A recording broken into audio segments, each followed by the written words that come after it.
অবৈধভাবে কয়লা পাচার করার সময় 6টি মোষের গাড়ি আটক খয়রাসুল থানায়। অবৈধভাবে কয়লা বালি পাচার অব্যাহত। তাই তো প্রতিনিয়ত অবৈধভাবে কয়লা বালি পাচার করার সময় পুলিশের হাতে ধরাও পড়ছে। কখনো ট্রাক্টর তো কখনো মোষের গাড়ি করে কয়লা পাচারের খবর পাওয়া যায়। সেরূপ সোমবার অবৈধ কয়লা ভর্তি 6টি মোষের গাড়ি সহ প্রায় 35 থেকে 40 কুইন্টাল অবৈধ কয়লা বাজেয়াপ্ত করে খয়রাসুল থানার পুলিশ। যদিও পুলিশের গন্ধ পেয়ে পাচারকারীরা আগেভাগেই গা ঢাকা দেয় গাড়ি ছেড়ে। জানা যায় যে খয়রাসুল থানার পাইগড়া সংলগ্ন রাস্তার উপর দিয়ে দুবরাজপুর থানার জালালপুর বাজিতপুর লডাঙ্গাল গ্রামের দিকে পাচার করার মুহূর্তে পুলিশ গাড়িগুলো আটক করে সোমবার সন্ধ্যা নাগাদ গাড়িগুলো আটক করে খয়রাসুল থানায় আনা হয়েছে বলে পুলিশ সূত্রে খবর।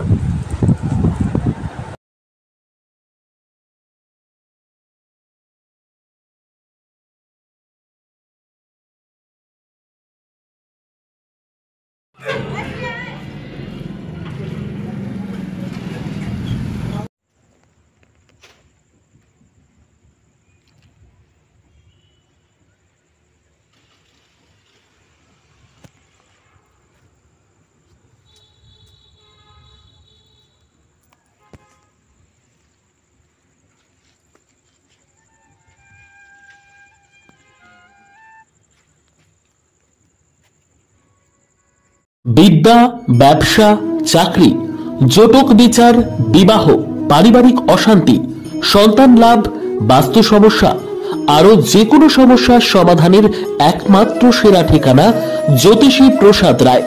আর দেরি না করে আজই চলে আসুন প্রসাদ রায়ের কাছে।